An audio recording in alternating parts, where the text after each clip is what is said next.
Society Matters.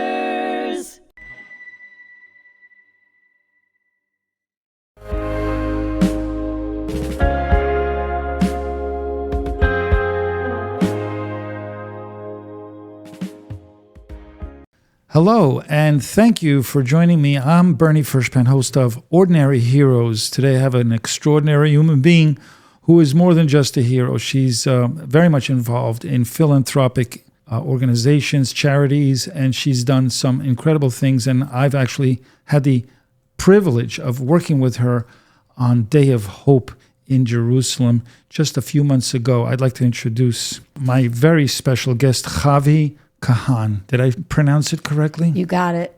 Okay. What do people call you sometimes if they mispronounce it? You wouldn't believe. I accept any form of name, but sometimes I don't realize that they're referring to me. But I've actually been Mr. Harvey's secretary a few times, apparently. Okay.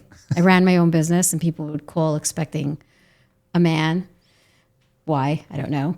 And assume I was taking his calls and say, can I speak to Mr. Harvey? And I was like, you got her. And they're like, no. But I need to speak to Mr. Harvey. I'm like, yep, that's me.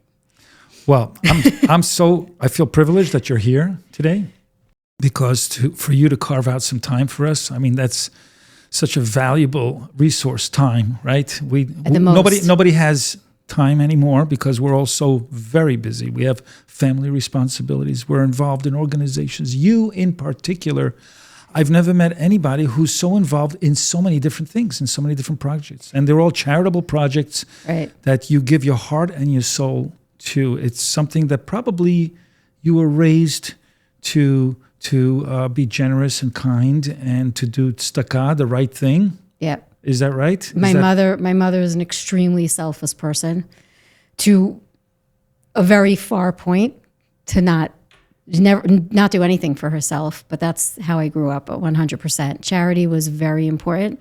Did not grow up affluent, grew up very privileged in America to live in America. I'm very free, but large family, my parents barely made ends meet, but always charity, both in money and in time and in heart was very important. The heart part was what we saw. And it was never really discussed. It was just something we lived. It's hard to do one or the other. It's so important to do them all because you need to be holistic in your approach, I think, especially when it comes to 100%. time. But I think, the most important thing is it's not even the money. The money is necessary because you can't get things done without it, unfortunately. And sometimes you have to travel. But the time and heart is what's important. And we saw that. We saw that we had all kinds of people come through our home as kids. Unfortunately, it's not the kind of thing that's safe to do anymore. I would have loved to raise my kids that way, but I couldn't.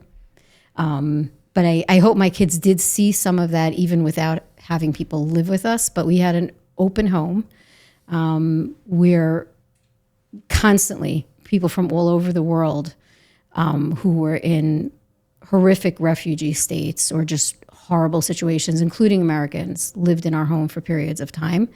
And my mother pretty much adopted them. To this day, she's in touch with most of them. And it definitely exceeds 3 figures of people that have become her family, and she took care of them her whole life. This was part of your lifestyle. I mean, this is what you saw at home, and this was normal for you to continue. Absolutely normal, This legacy that your mom, right? She's still around. She is enjoying her grandchildren and great-grandchildren every day, and it's her whole life. She still does. She can't stop herself. She's always has to help the underdog and anyone in need. She's no way. My grandmother would always say, her mother was also an extremely selfless person who grew up in America, but suffered through the Holocaust, knowing that she couldn't get her family out. Her immediate family was here. But her relatives were there. She went to Washington many times. She went other places. She was young. She fought to get them out, and she couldn't, and it was guilt for her whole life. But she was a very selfless person, dedicated to my grandfather, who was a Holocaust survivor, and dedicated to anyone she met. And she would say that my mother would bring home a fly that lost a wing, a centipede that lost a leg, a snail, It's those people birds that fell out of a tree and expected my grandmother to help her revive them and keep them alive as a young child. And that's who my mother is. It's people who are persecuted that actually appreciate life more than anybody else because they've seen the end of the world. Sometimes people say, oh, don't sweat it. Don't sweat the small stuff. It's not the end of the world. But we've seen the end of the world several times, but we're still here. We're resilient. And we're hopeful. And we're hopeful. We're more than resilient. We know that there's hope, and we always know that there's a light that we can. We don't let it destroy us. Bottom line, anti-Semitism is a futile exercise because absolutely we are here to stay, and we're part of society. We're part of humanity, just like everybody else. I think people need to come to that realization. We have a mutual friend, Andy Zeidman, who introduced me to you, and I was grateful to Andy that he introduced me to you, and you've done some amazing things for our project, Day of Hope, at the Jerusalem Academy of Music and Dance, which happened on December 22 this past year, 2025. We did a documentary on it. We're going to be premiering that documentary. You had a lot to do with it, and I appreciate it. I was so privileged to be involved. Why did you feel that way? Andy mentioned it to me. I think it checks off everything on my checklist. Mm-hmm. Hope, so important. Hope is really, really important now. I don't think people can be resilient if there isn't hope. It's a necessary ingredient to recover. There's a tremendous amount of recovery needed. This is not just about October 7th, but that's obviously where my involvement came in. But from a humanity perspective, we're in a world that is so completely topsy-turvy and upside down and inside out. It makes no sense. And for humanity to recover, there has to be hope. But you found the common language of music and dance and creativity and art to say we're going to bring people together because it's a common language, and show people that we overcome everything else. So the difference is me, you, Andy, all grew up completely different in the American Jewish world. Mm-hmm. We live a very different life now in the American Jewish world, and it doesn't matter. We're friends, and we don't even talk about what our lifestyles are because it does not matter at all. We're human, we're Jews, and we have a shared purpose and a shared hope and a shared vision that is about transcending the little differences about us. So those things that seem big about our opinions or our ideology actually are not big. We're really all the same. We all want the same thing at the end of the day. We just approach it differently. And that doesn't matter because what matters is that we keep the humanity as the main thing and it's how do we get there? How do we keep the unity in humanity? How do we keep people together, remembering that we're human and that all those other things that matter to us, they do matter, but not enough to create the division that we see. Correct. That's why we call this podcast platform Humanity Matters. I love it. As soon as I saw that, I was like, this is me. Humanity matters. This is it. This is everything. I mean, I talk to young people all the time, and I tell them that we all came from the same original mother. Back in the day. And so every person on this planet, according to genetics, is somewhere between your 15th and 50th cousin. Every single person. Why don't we look at each other this way? It's a paradigm shift. But I think it's more than that. First of all, if we look at Jews, it's much closer. I don't even know if there's a sixth. Maybe it's fifth cousins. Like how far can we possibly be? This is true. But even putting that aside, because it's not only about being Jewish. Right. It's about being human. Being Jewish is about being human and about caring about all humans on the planet.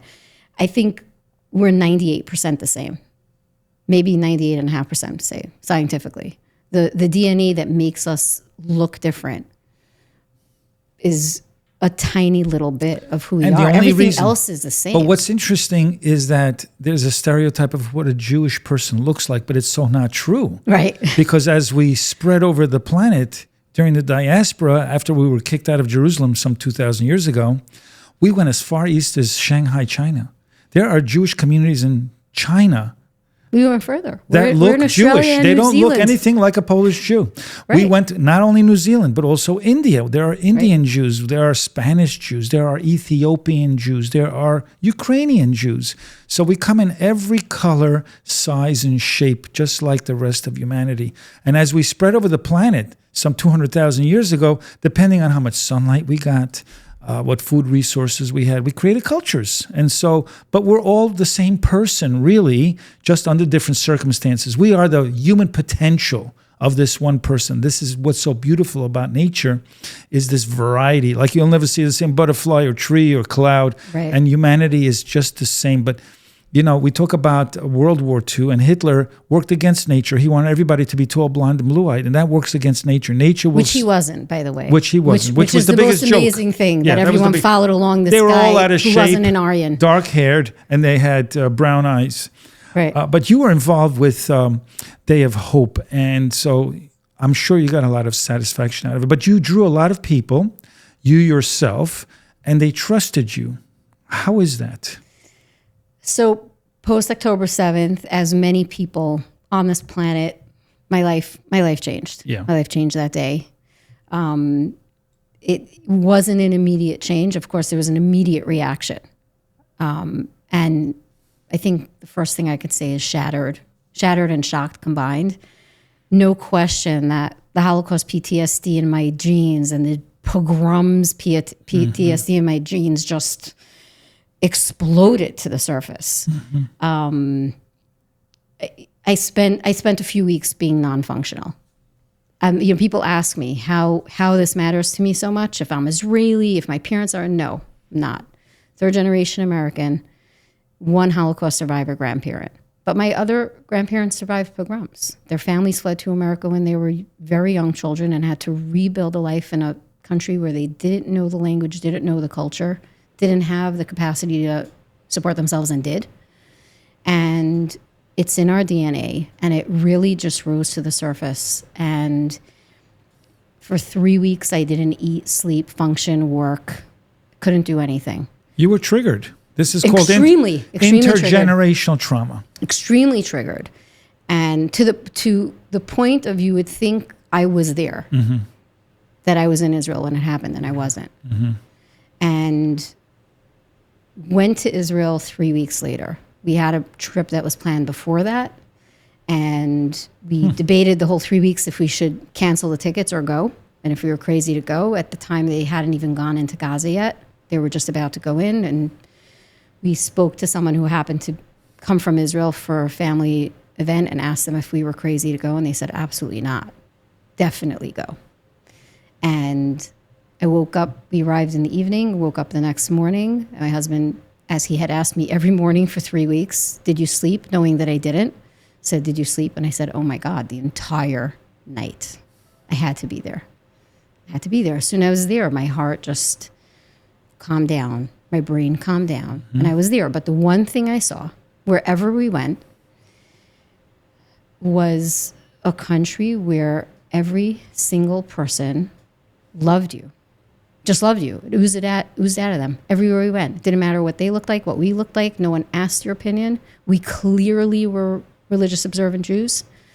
Everyone came over to us, regardless of who they were, even if they weren't Jewish, but including Jews on the entire spectrum of religious, not religious, didn't matter. Everyone hugged us. Everyone who saw us hugged us. Everyone stopped and spoke to us. There was love coming out of everywhere.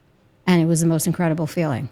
That sense of unity to me, and it devastating that such a horrific tragedy could do that, but everyone was together, and all that mattered was that we were there and that we were together. It's kind of like a wake-up call, and I do recall after 9/11 here that you had that same sense of unity. Exactly. Whether you were Republican or Democrat or independent, it didn't matter. We were all human beings. And we were all, on the same page, pretty much. And everyone came out and did what they could. They could, yeah. And even if you couldn't come out and sometimes do something you need a common enemy, right? We were together. Sometimes you need a common enemy. Maybe we need to know that there are aliens out there that want to kill us, and so we'll all band together. Independence Day movie, right? Best ever. I have a quick question for you. So you gain a lot of emotional and spiritual satisfaction from your experiences working with nonprofits and charity organizations. I didn't do that much before. I did some volunteering here and there, but as you said, busy. You know, we have our lives, and hard to carve out. We think it's hard to carve out the time to volunteer, and we do things on whatever level we can. And I did my little bits here and there. October 7th, that turned upside down. Instead of work being a priority, and instead of anything else in my life being a priority, the volunteering and doing and contributing and making sure that I was getting something done for somebody, even on a really small scale. And there were moments that I'd be like, I just did something for 1,000 soldiers, but there's 349,000 who still need the same thing. Tell us what you did. I didn't make a dent. Tell us what you did with the 1,000. And my husband would say to me, what do you mean? For all that 1,000, every single one of that 1,000, you made a huge difference in their life. So right. You brought it to my attention. Forget the other 349,000. You brought it to my attention that you're working with 1,000 soldiers, IDF soldiers in Israel when I was there. Tell me what you did with them and what did you accomplish? I got sucked in. It wasn't a plan. Mm-hmm. When we went to Israel that first week, my focus was the displaced families. So the soldiers had just gone into Gaza. I think the day before we arrived in Israel was when they went in. My focus when I was there was displaced families, doing what I could to help them. So hands-on, that's what I was doing the whole time that we were there. I was volunteering at multiple different places where there were displaced families in Jerusalem, doing different things that were needed, and got the opportunity to meet literal angels on earth, but also see firsthand, get a feel firsthand of what was going on there. And through that, we bought toys. Started off, we bought toys for the families. We raised funds from our friends to buy toys. And then in the volunteering, sorting secondhand donated clothing for these people who had left these kibbutzim with literally nothing, in pajamas, absolutely nothing. I was sorting through the clothing. We had a mini store that somebody had set up, and I was sorting what was donated on what was acceptable to give to them versus garbage, and also organizing it as a store. So different sections, women's, men, children's sizes, etc. Realized that these people lived through a tragedy, and horrific tragedy, and taken from their homes, living in a hotel room, and we're going to give them used underwear. I was like, we can't do that. It's just so disrespectful and so degrading. There needs to be some level of respect that we at least give them something fresh and new as undergarments. So raised funds for my friends to say, okay, this is like the basic human decency that we can't be giving them. That has to all go in the garbage. The clothing is fine. And then went home. I was there for 2 weeks, did a lot of volunteering, and I went home. God bless you. And started getting involved in advocacy. And I did my part, pat on the back. I did my part. That's what I thought. But that's when it really started. And somebody called me who I did not know. He arranged a barbecue for my son's bar mitzvah 5 years before. So he had my phone number. He thought I still lived in New York. Called me. And my first reaction when he called me, he's like, I need your help. And my first reaction was, I don't know you. Why are you bothering me? Leave me alone. Wrong person. And I want to hang up the phone. And what came out of my mouth was, I don't know if I can help, but I'll try. But that wasn't what my brain said. And that was the beginning.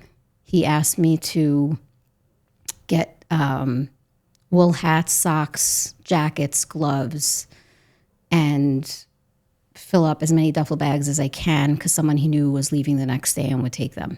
And the soldiers in the north on the Lebanon border are freezing and wet, and no one's paying attention to them. Everyone's paying attention to the soldiers in Gaza, and no one's paying attention to them and their kids. And he sent me some pictures and some videos, and he said these kids are literally soaking wet, freezing cold, and they're up there on the border, literally protecting the country from an invasion. And I need this stuff. And I was like, I live in Florida. We don't have wool anything here. There's none of that stuff here. And he's like, I need it. And I just went into action, reached out to people in New York and said, who can go to Costco and empty out the stock and trust me that I'll pay them back. Mm-hmm. And then also reached out to people and said, I need a fundraise. I need people to help pay for this. I can't pay for it myself. Mm-hmm. And that was the beginning. Incredible story. The Day of Hope.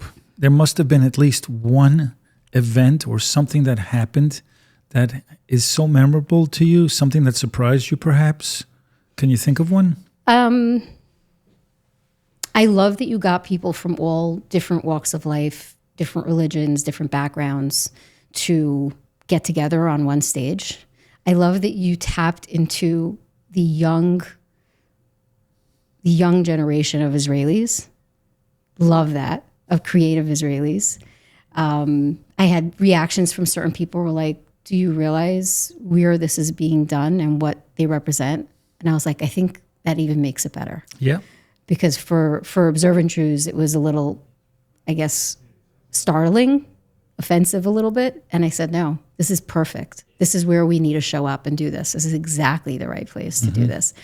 And I think what was surprising was in these years of being involved in so many different things on the activism side and on the philanthropy side and on the humanity side, I've made so many contacts I can't count, so many people that I've met all over. And through a group that was doing activism for the Druze, when Syria started slaughtering them and the world didn't care, I got a connection to Rawan Osman, who to me is a hero. But I don't know her and she doesn't know me. And we had gotten connected through a group and I offered to help with something she needed to do on activism for Druze. And next thing you know, we have her coming to Day of Hope and bringing Hillel Neuer along. Right. So that was, I just couldn't believe it. That was someone that we tapped into who wanted to be part of it, who wanted to be there.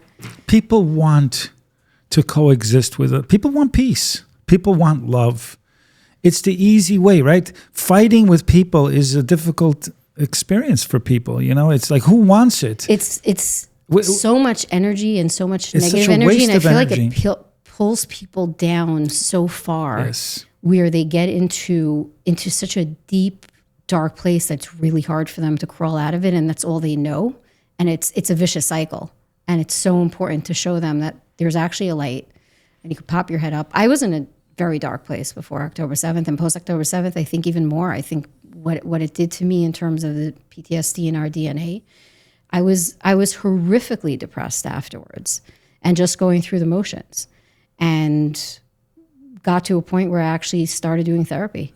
I needed therapy to get out of it. But when there's someone who could pull you out of that darkness and you realize that there's another side and you can actually see everything in positive and light and bring the light, then everything looks great. As horrific as it is. I'm not saying this was great. I can't read most of the stories and I can't watch the documentaries about it. It's way too much information that I know already. I don't want to know more. It's just too much. But I realize that we take what we can from it and make it positive and bring light to it. We'll wrap it up with one final question. Okay, there's a lot of people out there who really care. They want to do something. They want to get involved. What are the first steps that they should take? What do you suggest? Do something. Do something. Even if it's small. Yeah. First of all, you have to know you're going to make a difference, even if you feel like you're not. I've done things where I've only impacted 30, 50, whatever it is in each project. My projects, I can't fundraise millions. I'm not a fundraiser and I don't have those connections, but I've managed through the 2.5 years to raise a lot and to do a lot. And each project was small.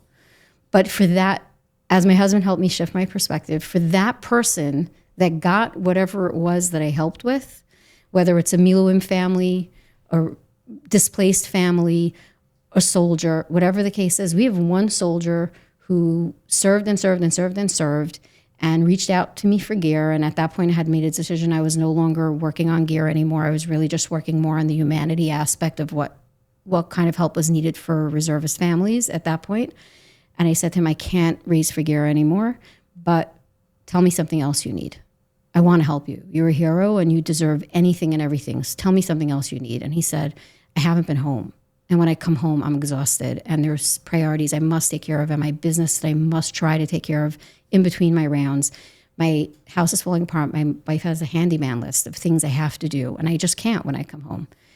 And it would be the biggest thing for her if I had a handyman come in and just knock out the whole list. And I said, okay, done. Get me the bill. It's yours. And we did that. And this is one person, one family, but that was a huge impact for him. He was able to be calm. His wife was thrilled. A handyman came in and just did her whole list. And that's all that they needed to take away the friction between the two of them, for him to come home and feel calm and for her to feel calm.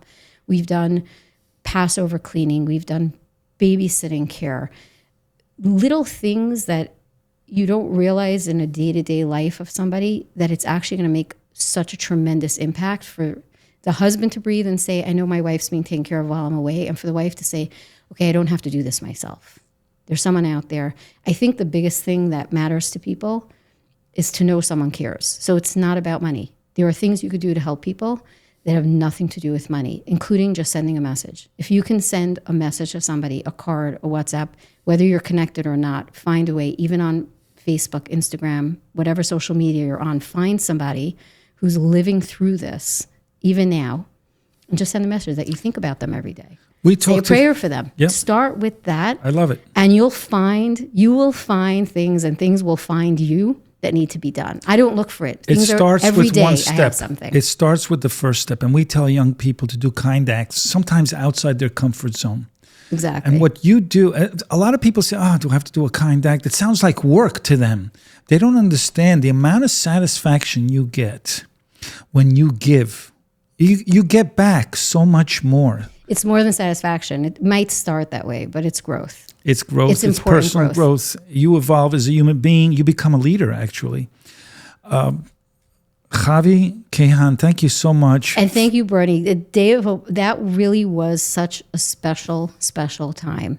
Really special time to be able to be there in person, to watch the rehearsals, to watch how it got put together, to see the actual performance, and to see the impact it made on the people who came. Thank you so much. And it was a full day of events, But, I appreciate your time for sharing Thank you. Your insights. Even though you ambushed me for this and I'm not prepared. But and you did great. I appreciate it because we have to get the message out there. You are a brilliant human being, a soulful, a generous, a kind person.